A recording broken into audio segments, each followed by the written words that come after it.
खुलुमबाय रायजोफोर नैबे पि दैमारि ब्लग चेनेलनि गेजेरजों दिनै आंखौ मामाया हांख्रायना लाबोदों जाबाबो जायाबाबो दोंनैसो खननानै नोंथांमोननि सिगाङाव आं दिन्थिनो आखायाव लादों खननायफ्राव थाथ'थुथ' जायोबा निस्सय निमाहा मोनगोन होननानै आसा खालामना थाबाय बे पि दैमारि ब्लग चेनेलखौ नोंथांमोना बयबो अनसाय जोंनि बे मानावस्रि ओनसोल एबा बे राङापारा हालाम सिङाव थानाय मानावस्रि ओनसोलाव बेफोरबायदि भिडिअ ब्लग खालामग्रा रावबो गैया बेनिखायनो बे पि दैमारि ब्लग चेनेलखौ बयबो अनसायनानै बिथांनि जि साननाय मिजिं बेखौ जाहाथे फुरा खालामलांनो हायो बेखौनो बयनिबो सिगाङाव बुंनानै आं दिनै बे मोनाबिलि समाव दोंनैसो खननो आखायाव लाबाय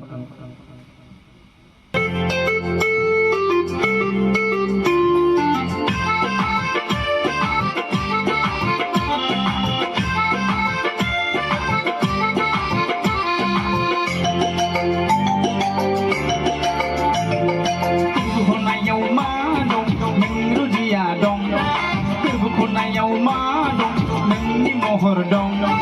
आंनि मबाइल सिक्रिमाव मैगं खाना लालायनाय हावाइ सेन्देल गानलायनाय नों दिनै वालपेपार दं आंनि मबाइल सिक्रिमाव मैगं खाना लालायनाय हावाइ सेन्देल गानलायनाय नों दिनै जारौ महर दं गोरबो खनायाव मा दं गोरबो खनायाव मा दं नों जिया दं गोरबो खनायाव मा दं नोंनि महर दं हिला हिला हिला हिला हिला हिला हिला हिला हिला हिला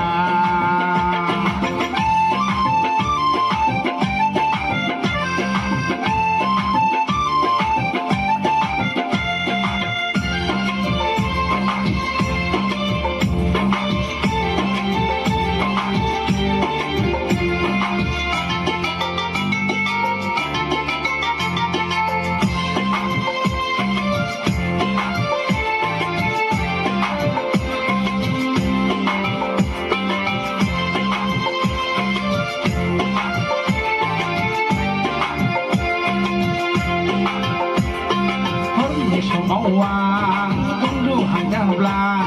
फुंनि समाव सिरि मोनोब्ला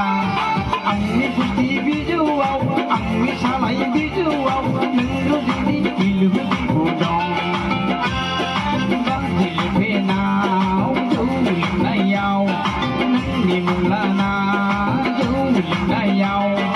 आंनि जौ बथलाव समायना रमायना नों दिनै जारौ महर दं गोरबो खनायाव मा दं नों जिया दं गोरबो खनायाव मा दं नोंनि महर दं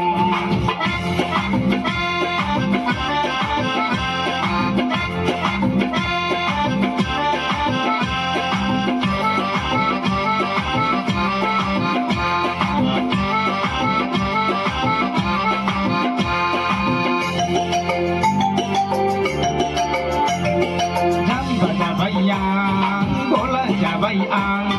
बोदोर जाबाय आं गला जाबाय आं नोंनि हायना महराव नोंनि देहा सोलेराव बारा बारासो बोदोर जाबाय आं नोंखौ लानानै सिमां सुजुबाय संसार जानायनि गथ' गथायनि नोंखौ लानानै सिमां सुजुबाय संसार जानायनि गथ' गथायनि सुफ्लाय फैयोदि नों आंनि गुदुं गोरबोखौ आंनि थाजिम खालामफै गोरबो खनायाव मा दं नों जिया दं गोरबो खनायाव मा दं नोंनि महर दं आंनि मबाइल सिक्रिमाव मैगं खाना लालायनाय हावाइ सेन्देल गानलायनाय नों दिनै वालपेपार दं हिला हिला हिला हिला हिला हिला हिला हिला हिला हिला हिला ता ना ना ना ना ना ना ना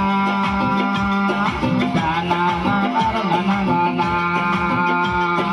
ता ना ना ना ना ना ना ना ता ना ना ना ना ना ना ना गोजोन्थों। रायजोफोर खुलुमबाय एसेयावनो बे पि दैमारि ब्लग चेनेलनि गेजेरजों दिनै नोंथांमोननि सिगाङाव जोंनि बे मोनाबिलि समाव दान्दिसे मेथाइ खननायखौ दोनथ'नाय जाबाय गोजोन्थों खुलुमबाय।